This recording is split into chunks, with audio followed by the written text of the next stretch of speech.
Hello and welcome to The Art of Growth. This is Jim Zartman, and today is our conclusion of the Patterns series with our Type 7 panel. In this episode, we're interviewing a panel of Type 7s who are talking about the very essence of the Enneagram and talking about their core motivations and the patterns that have formed around that motivation. Before we jump in, you can go to theartofgrowth.org right now to take a free Enneagram test or a free Enneagram Instincts variant test. That is also the spot to sign up for our newsletter or see what classes and events are going on right now or are coming up soon. We've started adding to the blog page and have changed up some things to make our corporate coaching offerings a bit more clear. So all that is at theartofgrowth.org. But for now, my friends, let's jump in with our Type 7 panel. All right. Well, welcome to the Type 7 Patterns podcast. I'm super excited to have you all with us tonight. And I'd love to begin by having you introduce yourself and tell us where you're from. Yeah, I'll go first. I'm Christina, and I'm from Las Vegas. I'm Deanne from Salt Lake City, Utah. I'm Vicky, and I'm originally from Corpus, but moved to Myrtle Beach. So I'm Texan, living in South Carolina now. All right. So we are looking at the patterns. The patterns is something that we've referred to on different podcasts in the past and have been asked about that. What does that mean? What does it mean to have a core motivation followed by a pattern? And so we thought, well, let's ask you all and find out what that means to each of you. So we'll begin with the core motivation of the 7. And the general definition that's given is that there's a desire to pursue fun, positivity, things that are interesting as a means to avoiding pain, psychological pain. It's put in those terms. Sometimes it's there's this sort of like an insatiable appetite to consume, to take in as much as one can. But that's one definition. And I would love for each of you to maybe put it in your own words. What is the core motivation of the 7? Yeah, I definitely agree with that for sure. But when I was thinking about this, I kind of went on the negative side of it, which is a little bit different, I'm sure, for a 7. But the words that came to my mind were boredom, avoiding boredom, and not feeling suffocated or stuck. So those were kind of the core motivations for me. Yeah, I think, for me, it kind of went to the negative as well. It's to just not feel like I'm being trapped with limitations, that I have enough freedom to just go and kind of do stuff that brings the gusto, that brings the good stuff to, make me feel good and hopefully uplift other people and all. But I think my first impulse is, I just don't want to be limited. I don't want to be trapped. Yeah, I relate to that definitely, Vicky. I had, keeping my options open and avoiding anything that would threaten my freedom or my perception of what is freedom in my mind, whatever that might be. And then, kind of everything else we've touched on. Yeah. Yeah. And I mean, as a 7, I resonate with all of that. And sometimes I think it depends on the day too. So if you were to ask me a week from now what the motivation is, it would have probably a bit of a variation to it. And I think that's just true of all of us, is that we're naming something that is somewhat fluid underneath all of that. Do you feel like the running is kind of a running from and then a running to something that you're chasing and then a running from something? It's sort of a back and forth between those two things? Yeah, for me, I would say I would run to something when I'm in a better headspace. It's definitely running to something. When I'm in a happier 7 zone, if I'm in a little bit of a harder time, it's definitely running away from something. Is kind of more of how it feels. Yeah, definitely. And I think for me too, there's a lot of trying to make meaning out of things in my mind and using that head center to try and process what's happening. And so when I get in a place where I don't feel like I can assign meaning to what I'm doing, I can get really, really wonky. What do you mean by assign meaning? I mean, maybe it's a little bit existential in some ways, right? It's this drive to live an inspired life, to do something kind of different. The word boredom that Christina brought up, right? Avoiding the boredom, doing something that like makes a mark, that feels meaningful and impactful, and whatever my definition of that might be. And that does change what my definition of that is. But I definitely can get very disengaged and start doing the running from when I don't feel that what I'm doing, is my idea of meaningful. Mm.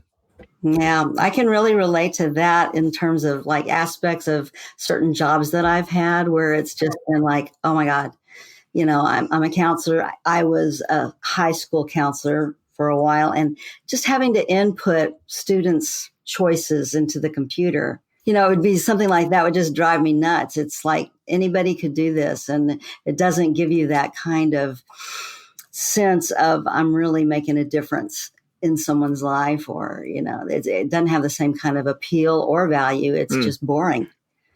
Very good. Let's talk about that shift to what we do when that sense of boredom, that sense of meaning is missing. We started down that path, running. Things that are not inspiring. Feels like this is just killing me, right? This is sort of like a feeling of I'm dying on the inside. What do you do? And that's what we mean by the pattern. The pattern is something that is less of a strategy. Sometimes that term is used, the strategy of the type, but it's less of a strategy because I don't think we think much about it. It just sort of emerges early on in life, and it's the thing that we do from there on.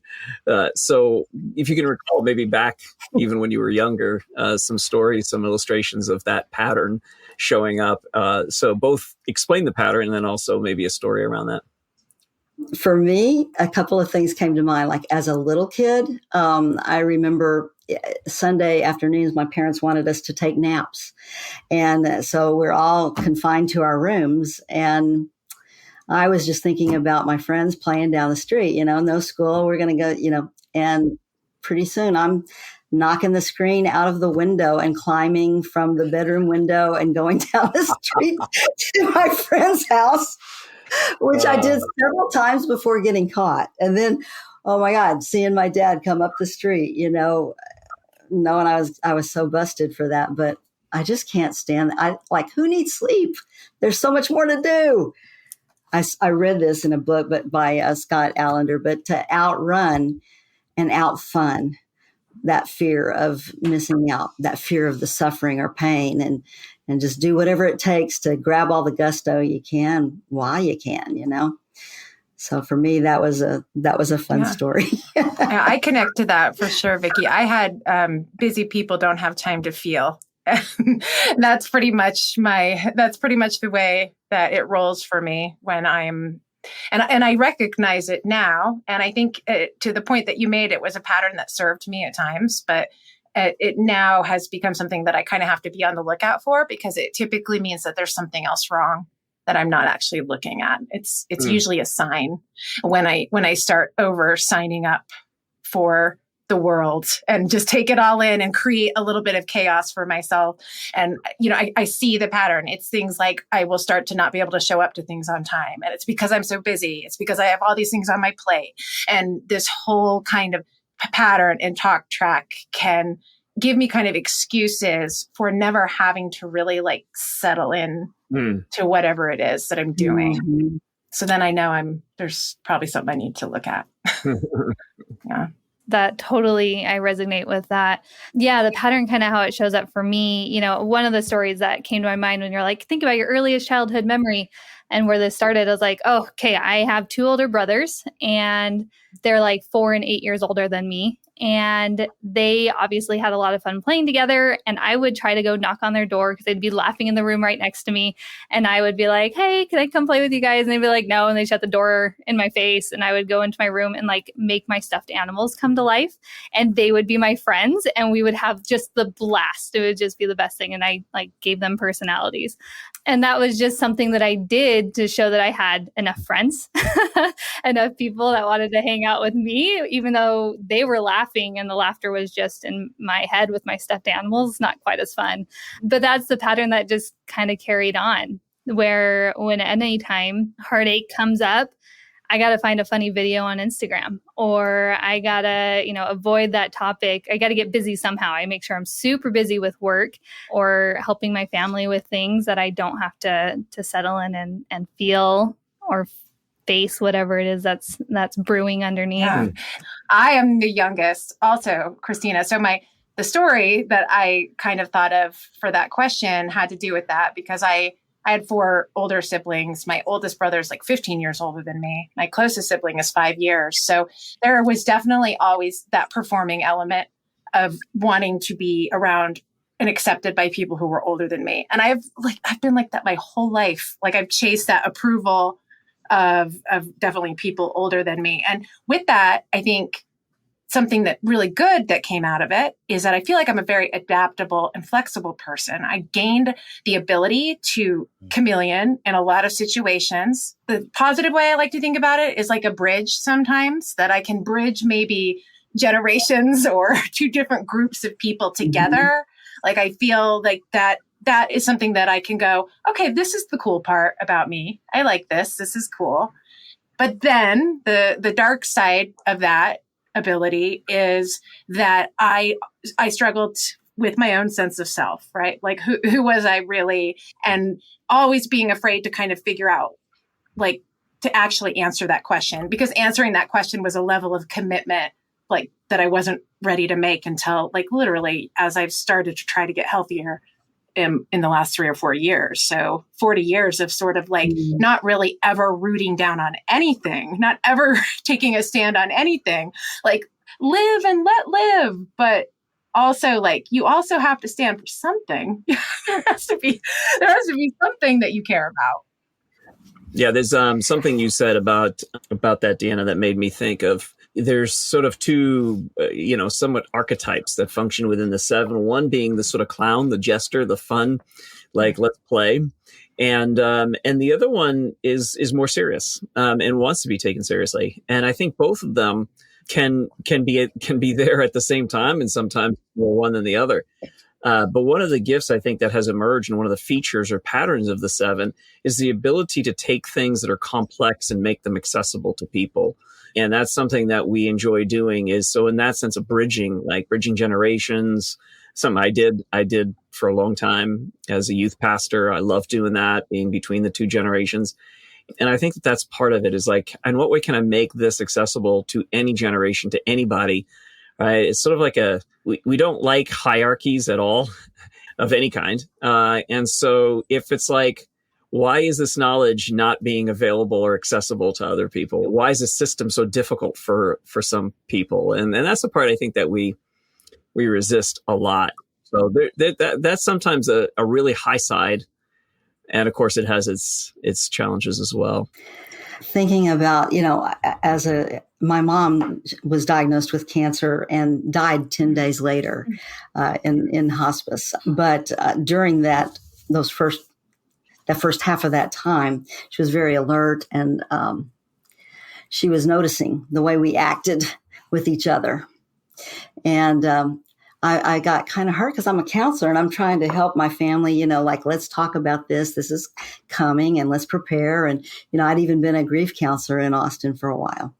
So then Mom's talking about it. My brother's the one planning all these details out. He's an 8, and he was making sure everybody be taken care of and, getting, food and practical things, and asking about details like flowers, etc. And sister is, very worried and just quiet and withdrawn and really so afraid of feeling emotions. And then Mom said, and Vicki, you're just making jokes. And I was like, no, and then right away she goes, but it's fine.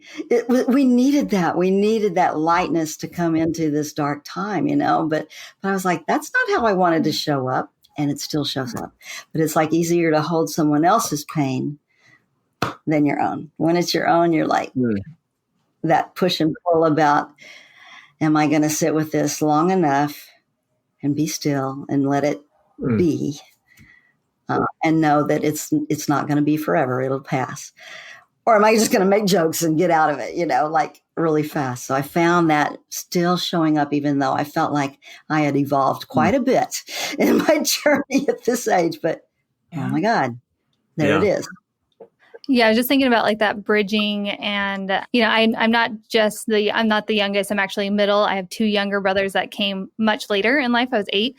So that bridging of generations, I totally understand that. And I also really like when you said we go up against authority and we don't like it. Definitely was kind of my role in the house. It wasn't just I had to be this light source and make things fun. I needed to do that for my younger brothers because they weren't able to handle the intensity of my mom and my dad. And I needed to be the one that was able to stand up for them and take the brunt of dad and then turn around and have a smile on my face for my younger brothers who were, terrified when dad came home angry. So that's definitely a juggle. It wasn't about my emotions though at that time. It was, I need to take care of these two boys that need to be protected. So my emotions went last. That's so interesting. And I think there's more to be explored around that 7s can find access to their own emotions through other people and can find themselves becoming fearless for other people and can find themselves giving direction with absolute certainty for other people. Oh my gosh. You just described DN at work. Oh, sorry. Yeah. I mean, it's I'm describing myself. So I wonder how many other, if that resonates with you all as well. Oh, absolutely. It's always for other people. For myself, it takes the hesitation. It's not quite as good. I will because I've had to learn, but it's absolutely for another person. No second guessing. Yeah, I can get into definitely my outrage about something, but it is never on my own behalf. But if I feel that it's a form of protection, or that I was in sales for a good portion of my career until just about a couple of years ago. I'm actually back in school now, which is bringing out just all the best of my 7 side. I'm going to tell you, it really is. I love it. But I was in sales forever in leadership. I had teams that were anywhere from, 7 up to 40 people at a given time. Wow. And I took that responsibility very seriously to the point that I completely burned myself out. I started having drinking problems. I made myself ill, with that level of responsibility, because I always thought to myself, I can always take this. I can take it. I can change. I can adapt. I can take the brunt of it. I can self-deprecate, and make and tear myself down to help other people feel better. No matter what I do, I know I can figure that out. So I'm just going to throw myself at it all the time. And it totally destroyed me. I mean, honestly, it was pretty close to destroying me. So I take very seriously how important it is that I am showing up and representing myself, and valuing that. And one last little story that I want to share about that in the workplace is I had this coworker who one time, I think he was actually really trying to help me. And it was a moment of defying authority and being like, you don't know, I work so hard. I do so much, whatever, being just right in that yucky headspace. And he was, I think, reaching out, but I wasn't ready to receive it at the time. And it was essentially to say, you don't have to be the one on the firing line in the, it's wartime and somebody just fired the cannon. You don't have to be 25 feet ahead of everybody. You can hang back. And I was just what you don't even understand. You don't even know me. You don't even see my value. That's what I do. I run ahead so that I can run back and say, guys, guess what? Yeah.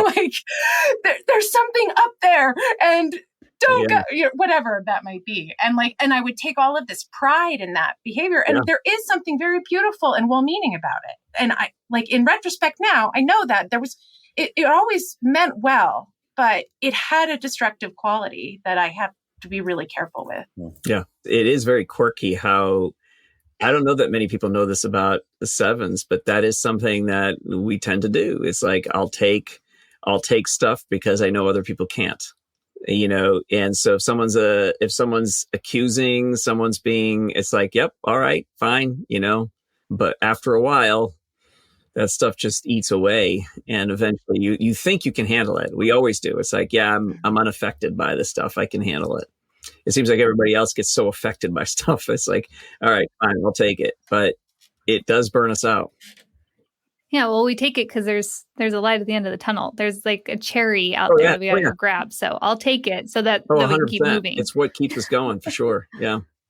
For me, that thing about FOMO, that fear of missing out, and that drives so many things that, I mean, over time, I'm learning not to jump at every opportunity, but there's still that awareness in my heart. Yes, I want to. I just know that I'm going to be more tired. I need to pull back. I need to sit with this, and be okay. Because not everything, like if I listen to my language, though, it's always, ooh, you know what? Ooh, we should do this. Oh, this will be so fun, and it's always just thinking and anticipating how exciting something's going to be, and trying to multitask to get there. Like, I can do it, thinking that you can do everything, right? You can get it all done. And I so underestimate how much I can get done in a given amount of time, or how well I can do it. But I remember like going to a country and Western dance. That was the last class of the semester. Almost everybody was finished with their finals in college. And I had a Saturday morning final, but everyone was going dancing. So I took my notes and I took my flashlight, and songs I didn't like, I'm studying like crazy. songs I did like, I'm turning off that flashlight and I'm going, who's going to dance with me? Let's go, to try to just get it all in. But then eventually you're worn out. It doesn't work. Yeah. Well, let's talk about that. When did that begin to be you've already started going down that path of when you realized that there were parts of the pattern that didn't work? Parts of it still work, and there's a high side to every one of the low sides and a low side to every one of the high sides. And so we want to say that that's something that we want to hold on to. But what parts of the pattern did you realize were maybe more driven by that ego part, the need to, the feeling of like, I'm not having enough. I don't have enough of what I need. And when did that stop working for you? Yeah. So when I realized that my pattern wasn't working anymore, within like the first 6 months of my marriage, I kind of got an ultimatum from my husband that he wasn't happy with the way that things were going and the way that I was acting. So a little backstory to kind of make sense of this is that my family is very conservative, and we were very like end of the world preparers, a little bit of a hoarding aspect to that. And that started around age 8. And I was told all growing up that I would never make it to prom. I'd never make it to my wedding. And so I just started consuming anything and everything I could, because there was going to be no tomorrow. And we moved a lot. And so I always had new people and new experiences and new cities and new towns to explore. And it was awesome. As soon as I got my driver's license, I was never home. So what kind of happened though is that I was so wrapped up in helping my family too. There was some fallout with my family and my father. Then he ended up going to jail, and I was trying to take care of them, and it was hard. And my husband looked at me and he's like, we're not going to continue living like this. We're not going to teach our kids or future kids that there's a scarcity mindset, that, the world's going to end. And he made me face reality, which I hadn't looked at my entire life, not through high school. And when it started at age 8, the scarcity mindset, I hadn't looked at it because I was just running from it. And so he made me look at reality, and I had to look at it, and it was ugly and it was painful to go through every single memory, to remember every single lie, every hurtful thing that was ever said to me. And it broke my heart. And it's been like a 4-year healing journey of like all of these memories. I have to now feel them. And I have to remember all the painful things I did in high school to people, because I was just consuming and turning and burning on relationships. But it was ultimately, he was worth it. He was the one that gave me the most exciting high, the best conversations, that he was the only reason that I was able to like, okay, I am unhealthy. I have not listened to my heart center for years. And we got to sit in some dark depression and journal and cry. And we're on our way out. It's finally like seeing a light at the end of the tunnel, but it's been a hard 4 years. But that was kind of where I noticed that consuming everything and avoiding the pain didn't serve me at all. my childhood was a bit of a mess, and I used my imagination a lot to escape.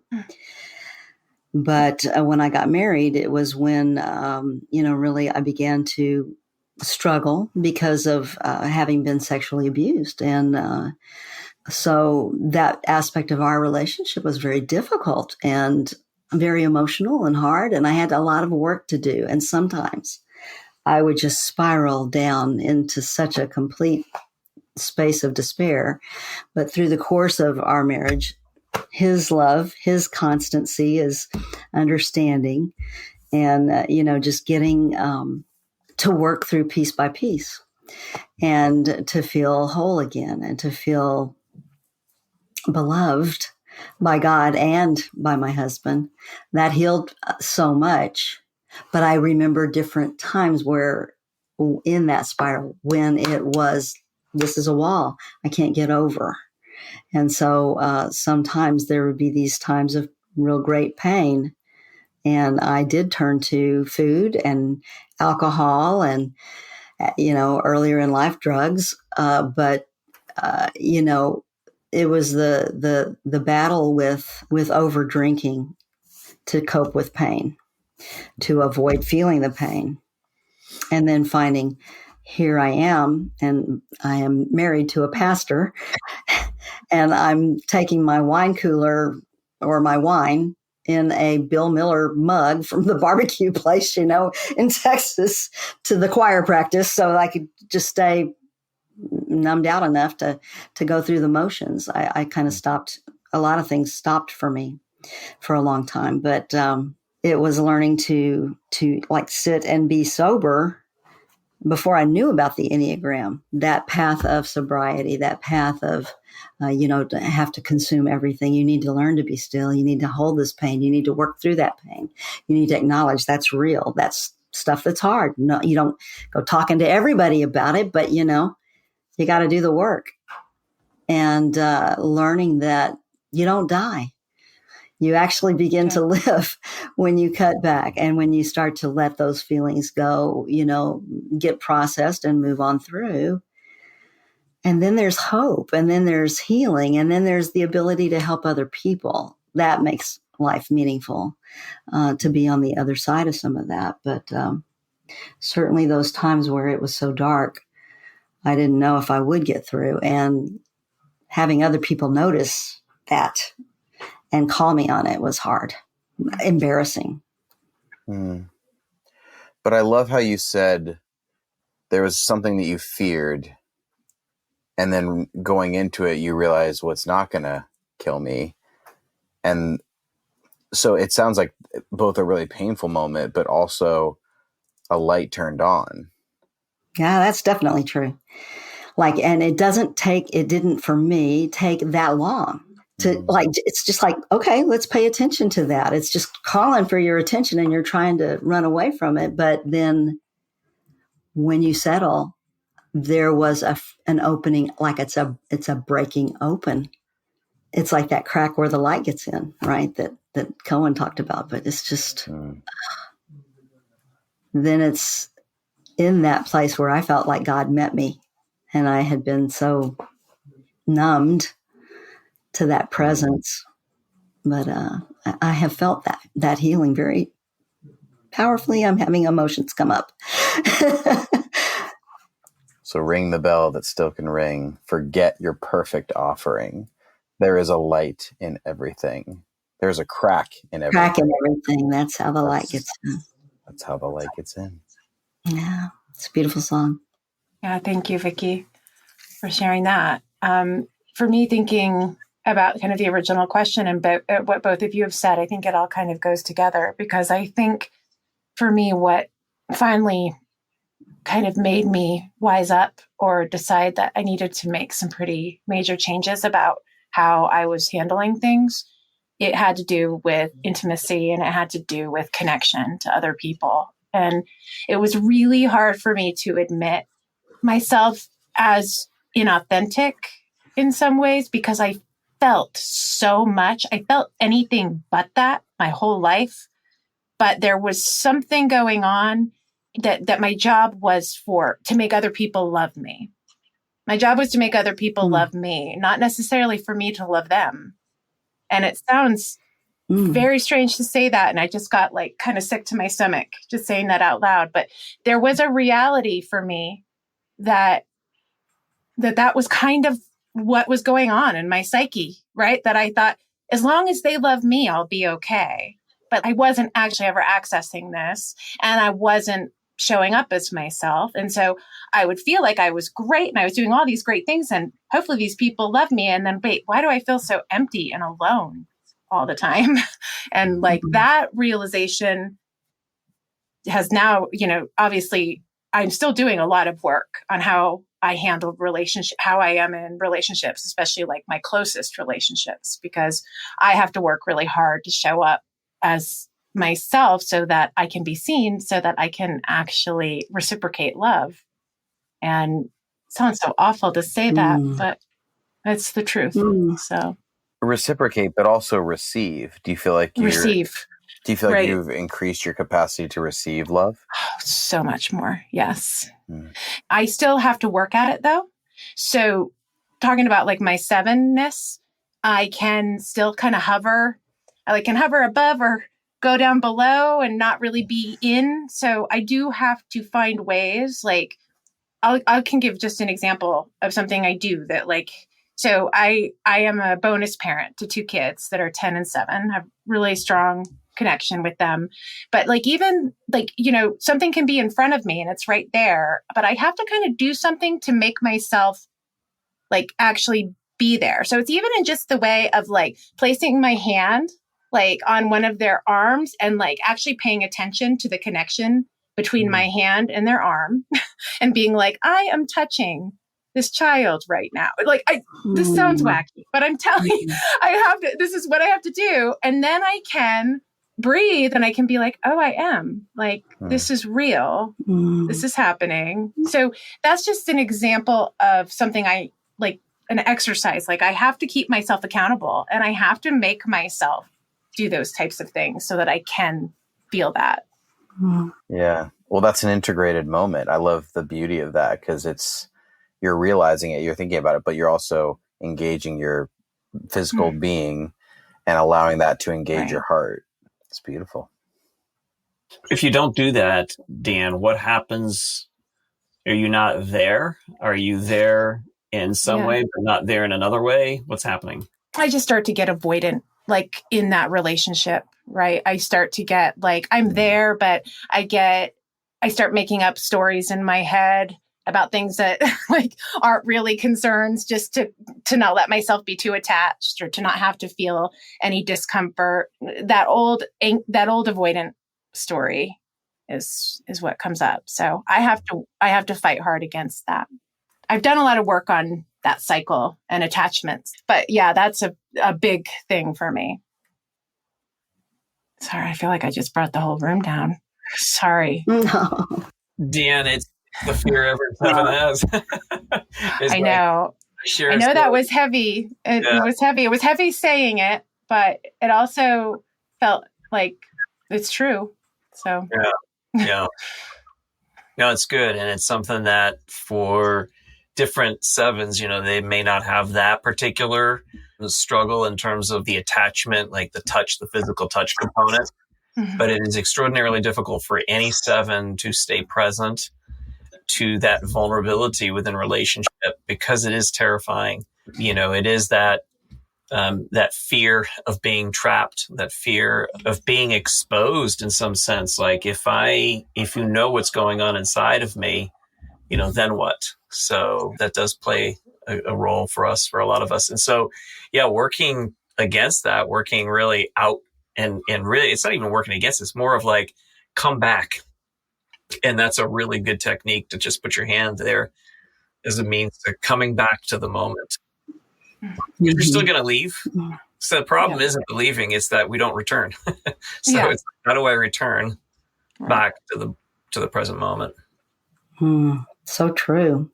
Sometimes, you recognize sooner because of the Enneagram that you've left, that you're not present, that you're not here and now. You just changed the subject. It was a deep conversation and there you went, changing the subject, taking over.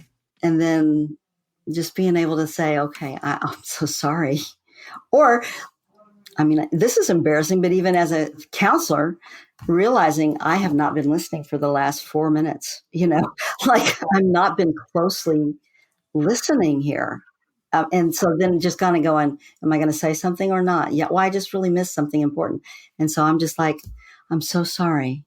I am so sorry. I really want to be better focused here. I lost track for a second. Please share more. What do you do with that? You just come back as soon as you realize it. Well, this is very much part of the patterns and the ways that the sevens, grow. So the patterns are something that every seven at some point, every type has to come to, and we'll come to frequently. There's not one single moment where you come to a point where you say, okay, I can't do this anymore. I'm going to change.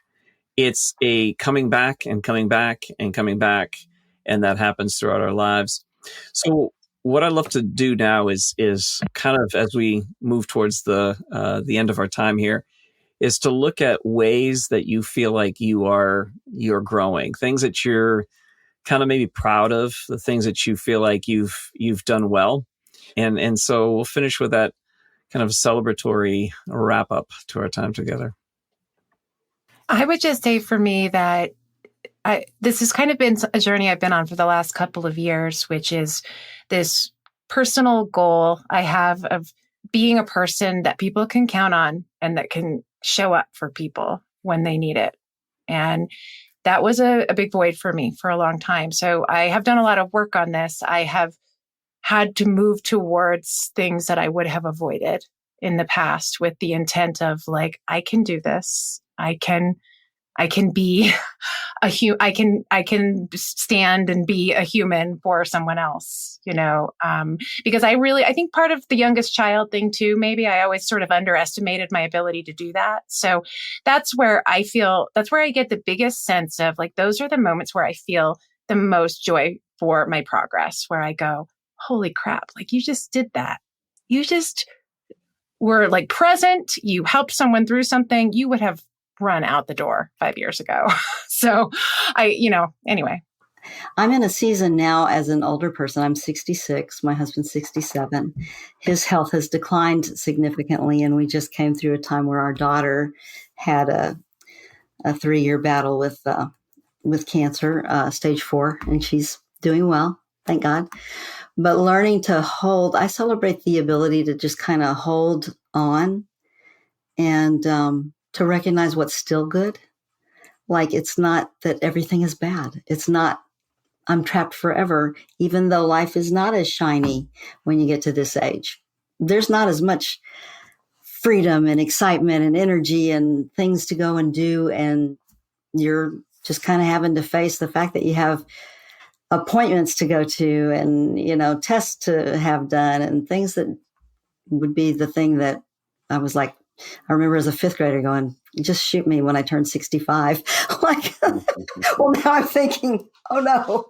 But looking at what is good here, now, and that bit of gratitude that is focused on a specific thing. Like, I love that my dog gives me a hug good night every night, just comes and leans in against the legs, like, this is great.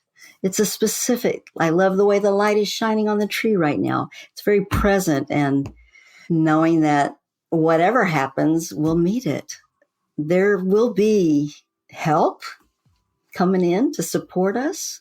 There will be stuff in you that you don't know is there until you're dealing with it in the middle of it, but it's there. And this community, this Enneagram community where people get it and love you and hold that with you is a good thing. Beautiful. Well, this is a good way to wrap up our time together. I want to thank each of you for having shared your story, shared your life, and being imperfect in the process of doing your work and allowing us to see that. So thank you to all of you sevens out there, and thank you for going on this journey with another panel season. We encourage people that this is still one of the best ways to get to know not only your type, but the type of those around you, is to listen to panelists who can help you better understand the people in your world. You can follow us on Instagram at just Art of Growth, and you can reach out to us at theartofgrowth.org. Make sure you are subscribed so you don't miss anything that is coming up soon, including some stuff I'm excited about and some things I think we need to remember and bring back around. Reach out to us for individual coaching or talk to us about bringing us into your organization at theartofgrowth.org or email Joel or I. But for now, my dear friends, may you continue to integrate all of these energies so the communal Enneagram energies can provide a compass to help you navigate your life and your world, not to become something else, but to become the fully realized version of who you naturally are. And may joy be a guide in that process. May you integrate the seven's vision so that you can point your energy to where you would want to go. Grace and growth, my friends.